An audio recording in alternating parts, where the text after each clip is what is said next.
Pessoal, a política é uma coisa perigosa. Eu sempre falo isso pra vocês quando eu inicio os vídeos. E o Lula parece que tá descobrindo isso agora, né?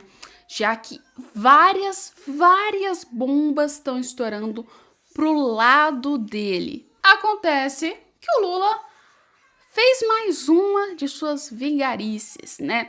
O Lula apareceu em público e soltou uma frase mirabolante, que a gente não acreditava que um presidente da República, que deveria ter, no mínimo, noção e informação, poderia soltar uma frase desse nível, gente. Olha, o Brasil tá começando a ficar perdido agora. E vamos falar não só disso nesse vídeo, como também vamos falar aqui sobre a maior denúncia que o Eduardo Bolsonaro já fez na história. Acabou de acontecer, gente. Olha, essa informação tá chegando assim, disparado em vários jornais da América do Sul aqui.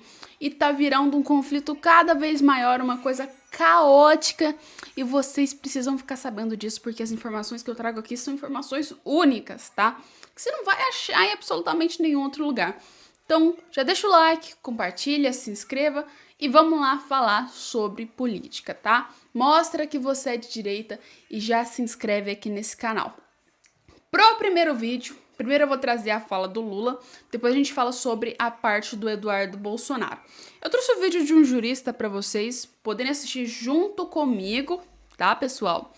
E esse vídeo, ele é muito interessante porque ele traz certas coisas, que eu diria assim, que às vezes a gente acaba nem percebendo. Ele explica de uma maneira muito boa cada micro detalhe. Escuta só a atrocidade que o Lula teve coragem de fazer em pleno 2025.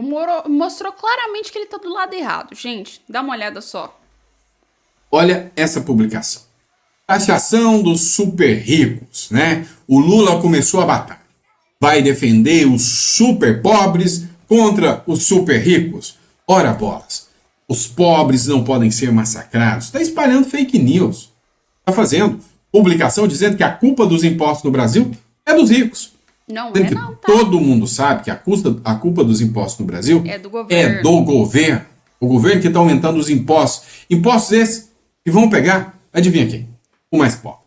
Ninguém está acreditando nas bravatas feitas pelo Lula. Agora, vem cá. O que é, gente?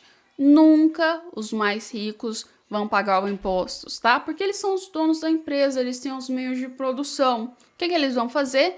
Vão repassar esses impostos para os mais pobres pagar. Então, você que fica aí falando, vamos taxar os super ricos, você tá falando para taxar você mesmo, tá? Porque você vai ter os resultados no seu bolso, eles vão repassar para você, tá? Ou seja, o governo prejudica os ricos, que vai acabar indo pro lado dos pobres.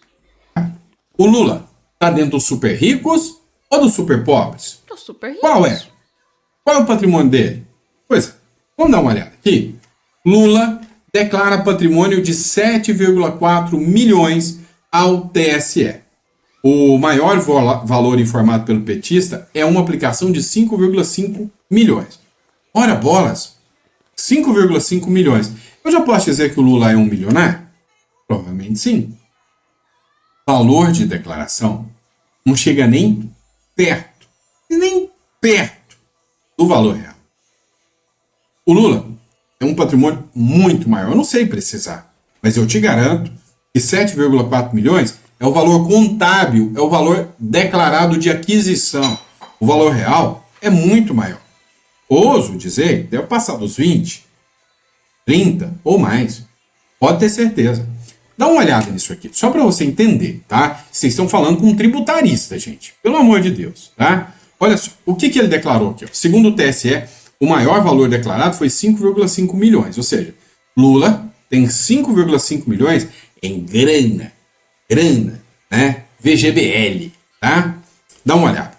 Nos imóveis, ele tem um apartamento de 19 mil reais. Você já viu algum apartamento na vida que custa 19 mil reais? Se você me disser que o valor é esse, pode mandar o Pix que eu pago agora. Tá? Não existe isso, gente. Pode mandar que eu pago. Não existe. Sem problema. Tem apartamento de 19 mil reais? Ah, não. Tem um outro apartamento aqui de 94 mil reais também. Existe apartamento de 94 mil reais? 19 mil reais? Provavelmente por valor da compra anos e anos e anos e anos atrás. Hoje, qualquer apartamentinho mequetrefe é 200, 300 conto. Ou não é? Então tem um apartamento de 19 mil, outro apartamento de 94, outro apartamento de 19 mil, tem um terreno de 130 mil. Agora tem um terreno de 265. Você acha que esse terreno é só 265 mesmo? É entre nós. Tem outro terreno. Esse aqui não é nem o IPTU da minha casa. Eu pago quase 10 mil por ano de IPTU da minha casa.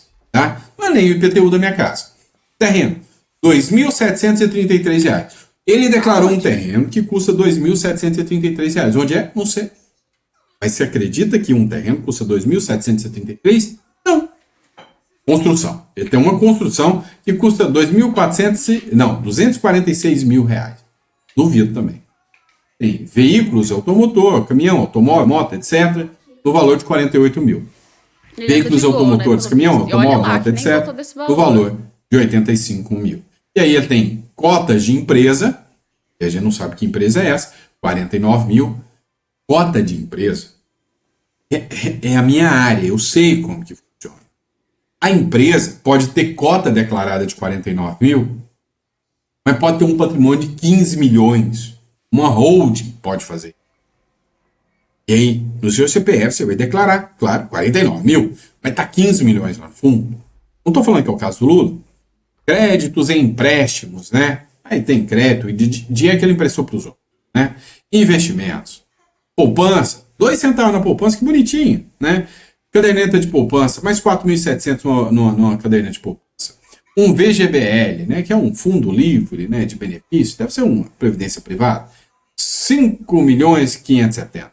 Aplicação de renda fixa, 180 mil, 185. Fundo de curto prazo, 1.200 e pouco, e outras aplicações, tá? E aí depósitos bancários, 18, 2, R$1. Outros, né, bens que ele não declarou, 179, outros bens mais 250. Essa é a brincadeira. Deu 7 milhões e meio. Ou seja, o Lula é um super rico que fica falando em taxar super ricos. Pois é, fica aí falando, que eu tô aqui pra defender o pobre. Vocês acham que ele é pobre? Não é, né? E outra coisa, não tá defendendo o pobre não, tá lascando mais o pobre. Mas vamos lá. Olha, o Eduardo Bolsonaro publicou esse vídeo aqui nas redes sociais no evento da CEPAC, tá? CEPAC, que é um evento conservador que estava acontecendo. Tá em espanhol o vídeo, mas o vídeo fala sobre o quê, tá? Fala sobre a questão de ter uma influência maior, tá? Para que mais trabalho internacional, no caso de uma frente para o Foro de São Paulo. E, além disso, também ele explica sobre a parte onde, praticamente, o próprio Davi Alcolumbre não quer colocar o impeachment, tá, dos ministros do STF. Ele fala que ele tá lutando contra tudo que tá acontecendo aqui no Brasil. Eu trouxe um vídeo para você, ó, pra vocês verem um jornal espanhol, eu pergunto para ele. Estamos con Eduardo Bolsonaro, exdiputado, hijo además del expresidente Jair Bolsonaro, que bueno, todos vimos en público lo que sucedió, la persecución política que se fue en su contra, y quiero justamente comenzar por ese tema. Hemos visto cómo Donald Trump ha hablado del activismo judicial. En Brasil yo creo que ustedes son muy buenos testigos de lo que sucede cuando la rama judicial se usa como una agenda política. ¿Cómo uno se enfrenta, ¿no?, a ese sistema que, bueno, a través de las cortes te legalizan lo que es ilegal? Por la Constitución de Brasil tenemos herramientas para sacar a este juez de la Suprema Corte. Ahí se necesitaría un proceso que es un proceso de impeachment adentro del Senado. Pero el presidente del Senado...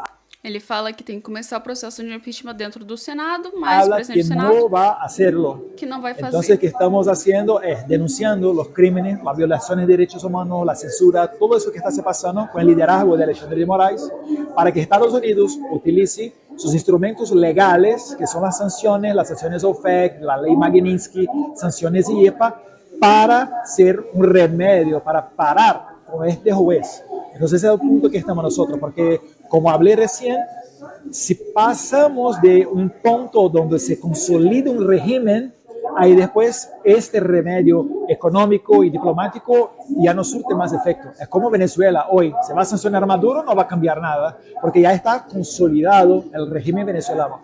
No queremos que Brasil llegue hasta este estágio. Los ciudadanos están entendiendo, los ciudadanos a pie están entendiendo la gravedad de este asunto, o todavía tú crees que falta para que precisamente logren procesar el peligro que esto representa? No, aquí afuera necesitamos llevar este mensaje cada vez más lejos. En Brasil todos ya están se dando cuenta de lo que está se pasando y esto listo. Hasta mañana, domingo 29, se va a pasar una protesta de calle que llamó al presidente Bolsonaro y vamos a mirar un montón de personas una vez más en la calle. Es decir, las personas ya saben que está se pasando, pero aquí afuera sí es necesario siempre aclarar y hablar y explicar qué está se pasando, porque muchas veces los americanos están tan concentrados en los problemas internos que no miran al lado. Está falando que os americanos estão concentrados agora nos problemas internos que eles têm, mas que possivelmente poderão olhar. Hay algo que la izquierda tiene que yo creo que le gana a la derecha muchas oportunidades, que es el trabajar en conjunto a nivel global. Tienes el Foro de Sao Paulo, tienes el Foro de Puebla, vemos esfuerzos ahora como CIPAC Latino quizás para hacerle frente. ¿Tú crees que la derecha, por lo menos la nueva derecha, ha entendido la importancia de eso? Yo creo que sí también, porque CIPAC ahora está pasando en Japón, en América Latina, que ahora Brasil, México y otros sitios también, y más eventos como este, porque la arma que tenemos nosotros es la verdad. Por eso que ellos saben que si no censuran a nosotros, ellos siempre van a perder. Y siempre en una dictadura la primera cosa que muere es la verdad. Es decir, la censura, la prohibición con la prensa y cosas de este tipo. Entonces con la verdad, con libertad, ya tenemos todo listo para, a través de la democracia, siempre poner un país mejor adelante. Por otro lado, ele está falando sobre a última coisa que deve se morrer. A verdade, quando a gente está em um país autoritário, a primeira coisa que vai embora é a verdade, que precisa lutar por conta disso. Ellos siempre quieren censurarnos. Así, y una última pregunta precisamente con el tema de la censura, el tema comunicacional, ¿no? ¿Qué mensaje tú le mandarías, por ejemplo, a los latinos que quizás no tienen tantas herramientas para ellos informarse y por eso es que tradicionalmente han votado, por lo menos acá, demócrata, ¿no? Pero ahora surgen este tipo de alternativas, como Claro y Directo América. ¿Cómo entonces uno desde las comunicaciones puede llevar el mensaje correcto para que dejen de encasillar a los latinos como izquierdistas? Hay una dominación muy grande de la gran prensa por parte de la izquierda, una dominación hasta tradicional en Latinoamérica. En nuevos mecanismos de comunicación, porque ahí está la oportunidad que tenemos nosotros de hacer de verdad para que nuestro mensaje llegue hasta más lejos.